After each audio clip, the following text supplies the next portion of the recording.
Tottenham 2, Leeds 1. Tottenham finally break the international break curse and could go into the international break off the back of a win. Tottenham are currently third in the league, but that may change at the end of the weekend. But I'm going to say something now. I think, things haven't been perfect at Tottenham. There's a lot of areas for improvement. But I think where Tottenham are in the league, the amount of points they're picking up, and general things that we're seeing in terms of the defensive improvements, the set piece improvements, I think Tottenham are in a much better place than they were last season, and I think Tottenham are in a good place right now. Now, you might be looking at me and thinking, whoa, she looks rough.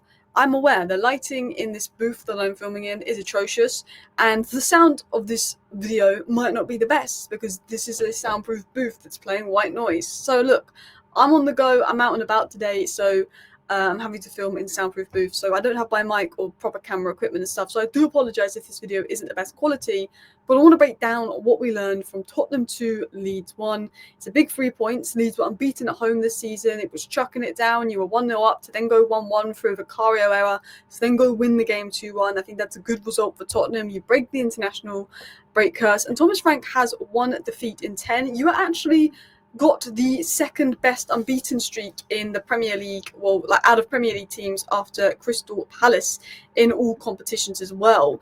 I read that online. I could fact check that, but I'm just going to assume that that is correct.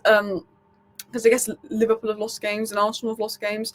But yes, what I wanted to talk about with Tottenham is this. There was a lot of negativity around Thomas Frank midweek because Tottenham were crap versus Bodo. You were lucky to get a draw. You weren't great versus Wolves. You weren't great versus Bodo. And I've seen a lot of negativity around Thomas Frank this week. What I am going to say is you finished 17th last season. Thomas Frank isn't going to take you from 17th last season with just a couple of signings to looking as good as Manchester City did in their prime or looking as good as Liverpool. He's not going to take you from 17th to being really good at this and that. This is a process. It's going to take time. I think that if Tottenham finished 6th this season, that's a really good season considering that you were 17th last year. If you'd finished 7th last season and, you only improve a little bit to 6th, okay, fairs. But you finished 17th last season, you were so off at last season. When I think of the amount of games you have, the lack of depth you have, the fact that I don't think your front line is particularly good if you take out Kudus and Xavi Simons, I think that Thomas Frank is doing a solid job so far. There's areas where Tottenham need to improve. There's areas where maybe Thomas Frank needs to improve. But I honestly think, if right now Tottenham aren't going to be the complete product, and I've seen a lot of negativity around Thomas Frank. And the performance versus Wolves wasn't great. The performance versus Bodo was really poor. But you've also got to remember, not every game is going to be perfect. You're not the finished product. You need an Adam Wharton type player. You need a left winger. The goalkeeper, there's questions over him. The striker situation, there's questions over that. So, things are far from perfect at Tottenham. But the most important thing you want to see is progress. And I think Thomas Frank has shown progress at Tottenham. So yeah, I'm going to get into my notes on your win versus Tottenham. But Tottenham fans, do let me know your thoughts down below. As you can see, that's the current Premier League table, although Arsenal are 1-0 up now because I am filming this at half-time throughout the Man United and Arsenal games, which Man United are playing really well in. So hopefully we keep that up and we win a game. So yeah, I want to start by talking about Kudus because Kudus has ruined my day today, people. I'm not going to lie. Kudus has absolutely ruined my day. So I thought Leeds were going to frustrate Tottenham, and I predicted a 0-0 going into this game. I just thought that Leeds were going to park the bus. They were going to frustrate Tottenham, all of that. So then I thought, you know what, I'm going to be different and put Kudus on my bench in FPL. Do you want to see how bad my FPL is this week? I don't even know if you can see that. Kudus is on my bench with 9 points. Right now, everyone's stinking it up. So I'm actually really mad at Kudus. Kudus has ruined my weekend so far because I was an idiot that put him on the bench, even though Tottenham were playing Leeds and Kudus is a mint player. I know. I was an idiot. I don't know why I put him on the bench. I just thought that Minter was going to bag versus Wolves and then Jai was going to bag. So I'm an idiot. But no, Kudus was amazing today. His first Premier League goal for Tottenham, and he got an assist today, taking him to 5 goal contributions for the season, which is, I think, Tottenham's highest. But he's carried Spurs forward all game, winning duels, completing every dribble. He completed 4 out of 4 dribbles today, I think. 6 out of 6. What?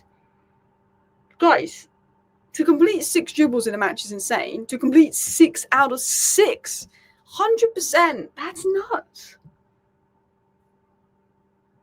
Yeah, Kudus is mint. 6 out. I knew that. I never saw him really give the ball away. I knew he completed like his drip. That's mad. 6 out of 6. 1 goal, 1 assist, 1 chance created, 6 out of 6 dribbles, 9 out of 18 ground duels won, 4 ball recoveries. Kudus was so mint today.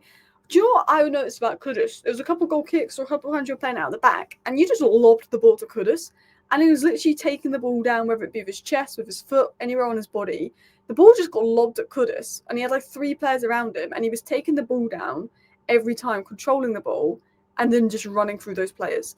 The amount of times that Kudus just had the ball, and he had like 3 players around him, and he somehow found a way around those players and carried the ball up the pitch or progressed Spurs up the pitch or played a pass and kept possession was mad. I was like, what? Kudus in tight spaces is so hard to dispossess. He uses his body so well. He's so physical. He's so hard to push off the ball. Kudus is the best dribbler in the Premier League. He's winning duels. He's completing dribbles. He's going forward all game. He's looking like the signing of the season for Tottenham. He is so cool so key in ball progression. Your 2 most important players for ball progression, because a Bentancur Palhinha pivot does not progress the ball, is Romero and Kudus. And I said this, and if you watch my match review to your 2-2 draw with Bodo Glimt, I said Kudus and Romero was a huge miss today because they're the 2 players that progressed the ball for Tottenham, and those 2 players were off.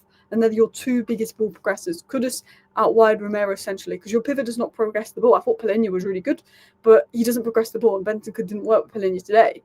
But Kudus gets the ball and he does so much work. But like, people don't realise how crazy it is the amount of work that Kudus does. The way he can dribble like 3-4 players in tight spaces. The amount of times Kudus got the ball and he just gets out the pitch and he just gets past so many people. Very few players in world football can do this. What Kudus is being asked to do is a really difficult job. It's a crazy job, by the way. Kudus has been asked to do a lot of work, and he's getting the ball, he's controlling it, and he's just getting around people. He's taking out so many players in the game. Brennan Johnson can't do that. Odegaard can't do that. My biggest fear for Tottenham is if Kudus gets injured, you're in a bit of trouble there. I think Kulusevski has somewhat ability to do that. I think Kulusevski back fit would be massive for Tottenham. But I look at Thomas Frank. I don't think he's had his strongest Tottenham 11 yet because Maddison's been out, Kulusevski's been out. I don't think he's even played a midfield 3 of Palhinha, Bentancur, Xavi Simons, which I think is your best midfield 3. But he's doing all right. And yeah, I just think Kudus was mint. I want to talk about Xavi Simons, by the way. Xavi Simons looked a lot better today in the central role. He looks so much better in the central role. Xavi Simons isn't fully there yet because he can be pushed off the ball and maybe a little bit slow with his decision making and, you know, doing little Rabona flicks when he could do the simple pass. But Xavi Simons, I thought, was really good today. I felt the Spurs' attack looked more dangerous when Xavi Simons was on the ball. I think he played a few good passes into Kudus. I think there's times where Xavi Simons will need to just adapt to the league, see its pace, get a bit more physical. But Xavi Simons' movement and quick passes was unlocking Leeds so many times. Xavi Simons, I think, had a much better game than he'll get credit for online, because I think a lot of what Xavi Simons did today will probably go under the radar. But literally the little touches, the little passes, the little dink over into Porro. I thought Xavi Simons had a really, really good game today. I think he was dancing a little bit out there, the little touches, how he shifts his body weight to get around people. I think he looked better in the 10. And I think finally Thomas Frank plays an actual 10 in the 10 for Tottenham. And Tottenham looks so much better going forward. I looked at Tottenham's front 4 on paper, and people would have seen Tell, people would have seen Odegaard. People might not think that's the best front 4. But that front 4 I thought worked today. Tell got his goal, very happy for him. I don't think he's a striker, but he got that goal. He got his confidence. You can see what it meant to him. Odegaard had decent moments. Xavi Simons had decent moments. Kudus was man of the match. Udogie, I want to give a shout out to him. He was good. But I thought Xavi Simons was good today. I think he was good. But I want to give a shout out to Udogie because I think Udogie was my second best player after Kudus.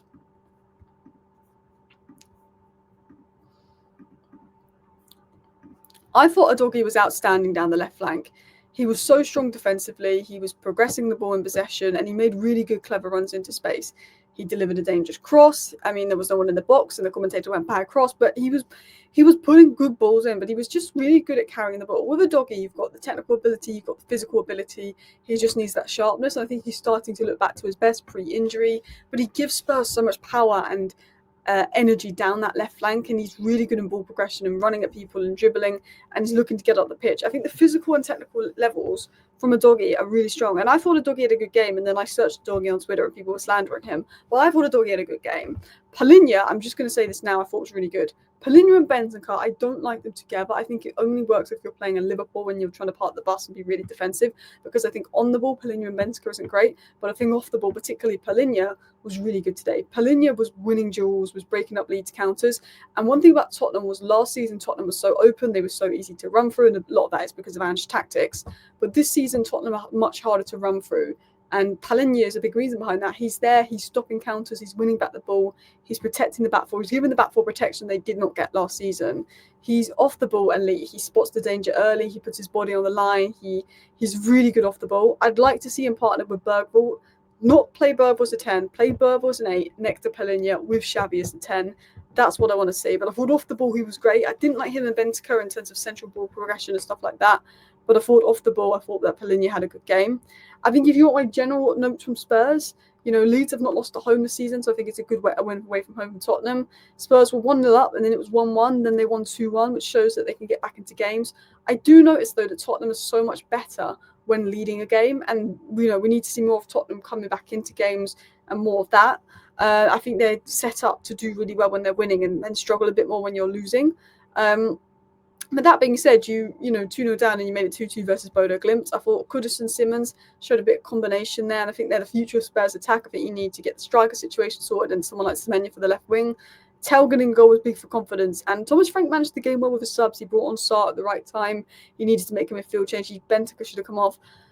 But yeah, I think the midfield lacks. I don't think Bentancur versus Palhinha works in these kind of games. If Kudus gets injured, the attack could be limited. I think Spurs are still reliant on moments a little bit. I think Spurs were creating a lot of chances, but you weren't creating a lot of high XG chances. But I think you play better when you had the lead. I think the build-up could improve. Someone like Adam Wharton is needed. But Vicario did have a howler. I think he made some good saves after.